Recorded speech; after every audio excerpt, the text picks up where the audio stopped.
Good morning, Mike and Arlen, our Philippine journey. Thank you so much for joining us. The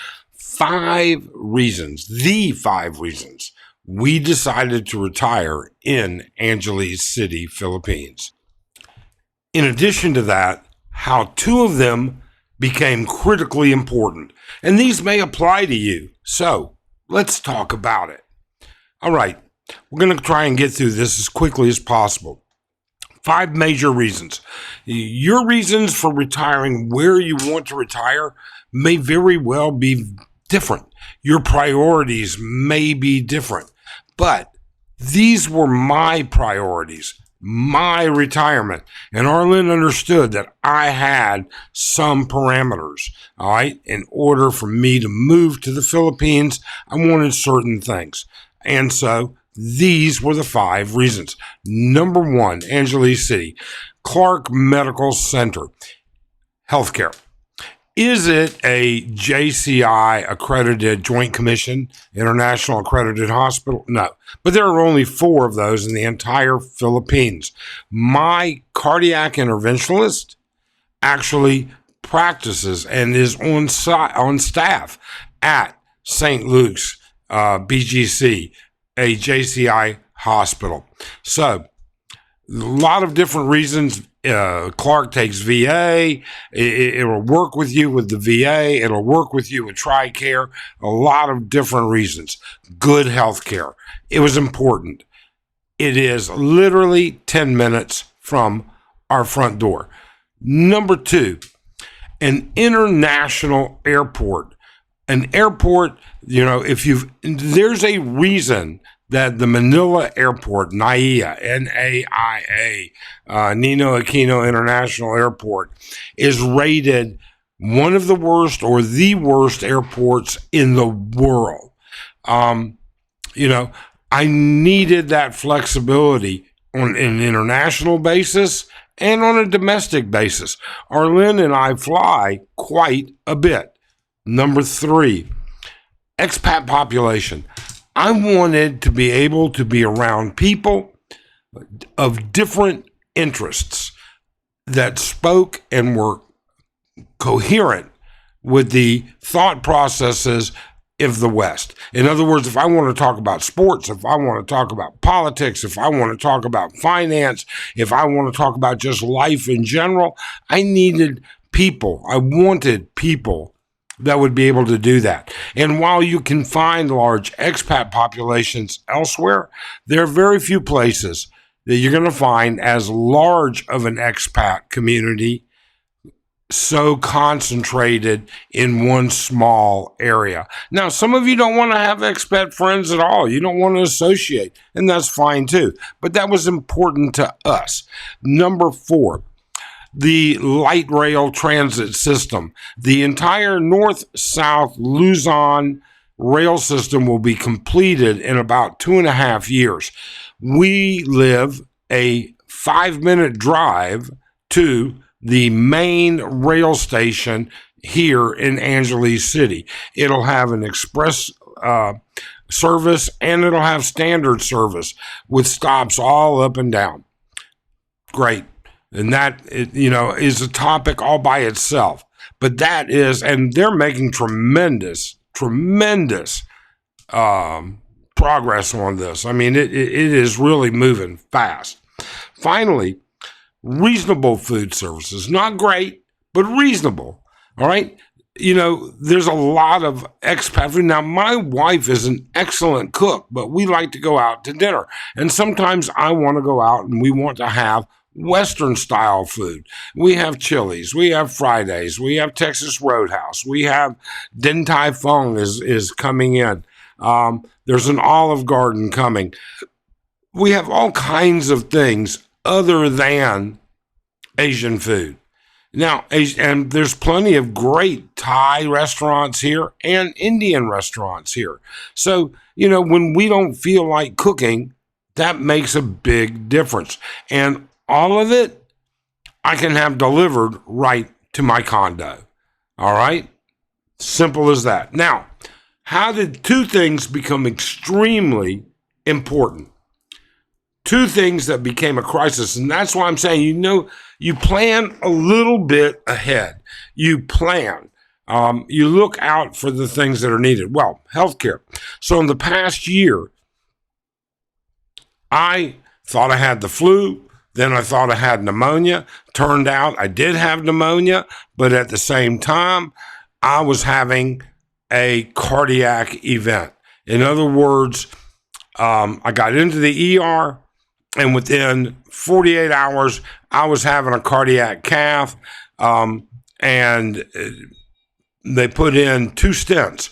One stent was doubled. In other words, usually the standard size stent, now you can get bigger, but usually the standard size stent comes in 3 sizes. This one, they put the largest one in, which is 24 millimeters, and they had to put another one right in front of it for a total of 48 millimeters. And then in the second artery, that artery was blocked 93%. And then in the other artery that was blocked 90%, they put in 1 stent. And then I had to have another cardiac cath a couple months after that to do a 3rd coronary artery. So break a bone, do whatever, all right? Healthcare is there, but we planned. We planned for it. Okay, we planned that there was going to be a problem. I mean, I'm a known since birth, insulin-dependent diabetic. My arteries are an absolute disaster. All right, but we planned. Now, number 2.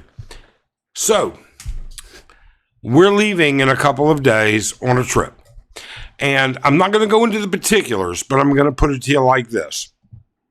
We had an event that came up. Now, we have friends in other Southeast Asian countries. We have friends that are currently here visiting those friends in other South. They currently live here, but are visiting some of those friends in another country. And there is an event that has come up, and we had to juggle our schedules in order to figure out what to do, because unlike a lot of people, we stay busy. We have a life. We do stuff. And because we do stuff, we had to schedule stuff and move stuff. And so in doing that, having the opportunity of an international airport with the following processes, literally, I can go out the front door of our condominium tower, all right, and catch a Grab, all right, taxi. I can be at check-in, at the baggage drop at Clark International in 15 minutes. It is that close, that easy. And it is not like some other airports that only have one main feeder road. It has 3 different aspects of being able to get into. So if there's an accident on one of those roads or it's blocked, there's 2 other methods of getting into the main boulevard that goes in there, number 1. Number 2, I can clear baggage claim, immigration, and security oftentimes in 10 to 15 minutes. Try and do that at NAIA. At NAIA, your flights are going to be limited. I mean, they are what they are, just like they are what they are here. But I don't have to waste a day and hours of travel time down to NAIA with this right here. I mean, when we lived in Manila, it could take an hour to get to the airport. Getting out of the airport was even worse, because if you understand, going into the airport on the skyway, you've got the Makati Bundia exit, always backed up, doesn't matter what time of day it is. Leaving the airport, you have 4 lanes that crunch into one to make a turn or a loop onto the skyway to get around. Okay? That can take anywhere. Here, 15 minutes. So, it makes total sense.